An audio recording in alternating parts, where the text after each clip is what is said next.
మెదక్ జిల్లా వెల్దుర్తి మండలం ఎల్కపల్లి గ్రామంలో శనివారం రాత్రి కురిసిన భారీ వర్షానికి గ్రామానికి చెందిన మందనాగమ్మ అనే నిరుపేద మహిళకు చెందిన నివాస గుడిసె కూలిపోవడంతో నిరాశ్రయులయ్యారు. ప్రభుత్వం తమను ఆదుకోవాలని బాధితురాలు ఈ సందర్భంగా విజ్ఞప్తి చేశారు. బాధితురాలికి 2 కుమారులు శ్రీహరి, హర్షవర్ధన్లున్నారు. కూలిపోయిన సమయంలో ఆ ప్రాంతంలో ఎవరూ లేకపోవడంతో పెను ప్రమాదం తప్పింది.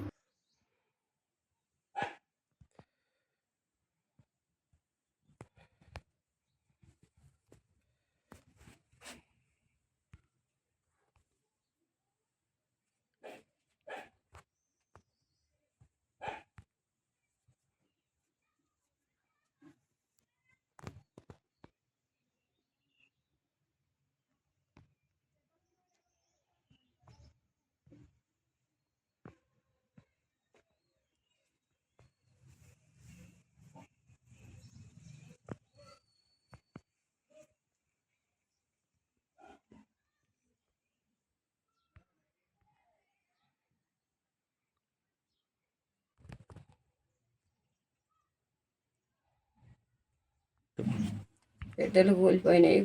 పురుగు గుడిసే చచ్చిపోతుంటిమి, పుణ్యానికి చచ్చిపోతుంటిమి. లేచి కూర్చున్నాము.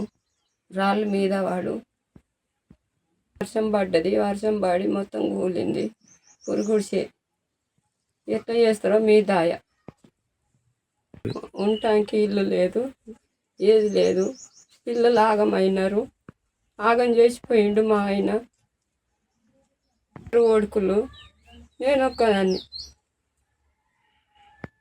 మరిన్ని అప్డేట్స్ కోసం మా ఛానల్ని సబ్స్క్రైబ్ చేయండి.